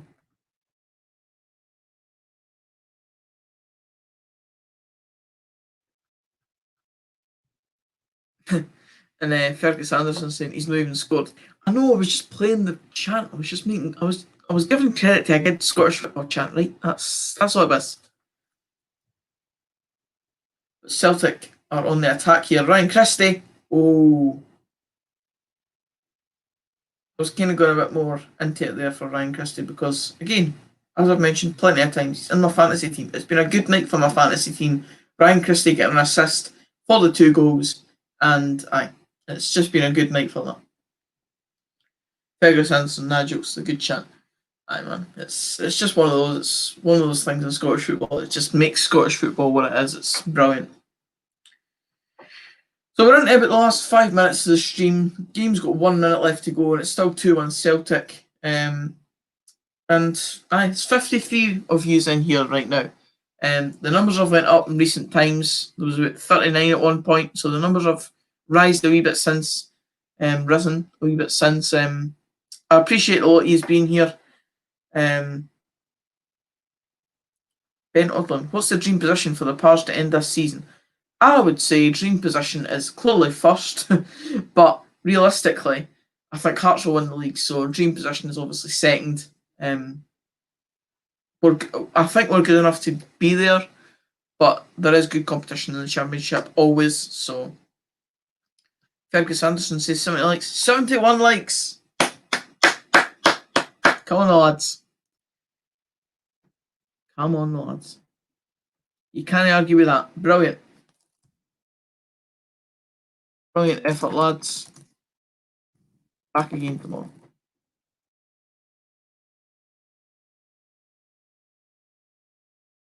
Hello, Jenny.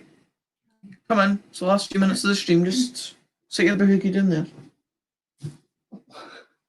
It's finished 2-1 Celtic. Thoughts? It's going to happen. It's always going to happen. He always backs Celtic. That was a thing before in the channel. But anyway, lads, it's finished 2-1 Celtic. I will change the banner just, as I keep saying, just do it for the culture. Full time. St Mirren 1, Celtic 2. Goal scorers Lee Irwin in the 3rd minute, Shane Duffy in the 21st, and James Forrest in the 36th. And Ryan Christie won a penalty for Celtic, and Odsonne Edouard failed to convert before he was subbed off and had an absolute stinker of a performance. Shambles for the boy, especially being everyone's captain in their fantasy teams pretty much. Shocking for Edouard there. But anyway, that is the end of the stream pretty much. There's a nice comment for you there, Jenny. Oh. But aye, full time, as this guy says, full time 2 on Celtic. It was a hard watch, dreadful game. I disagree. I enjoyed the game enough and I enjoyed the stream. It was good to try and do this. I've never streamed before and I've never done it through StreamYard either. It was a good wee difference. I will be back tomorrow night for Kilrain versus Motherwell, free on BBC, so you can watch it alongside watching me live react to it if that's something you're into. There's 65 years in here. Why is there new people coming in at the very end of the stream? If you're new here, hit the like button. But aye, that is the end of the stream, lads. Cheers for being here. I appreciate yous, every single one of yous that have been here tonight, and be back tomorrow. Cheerio. Say bye. Bye.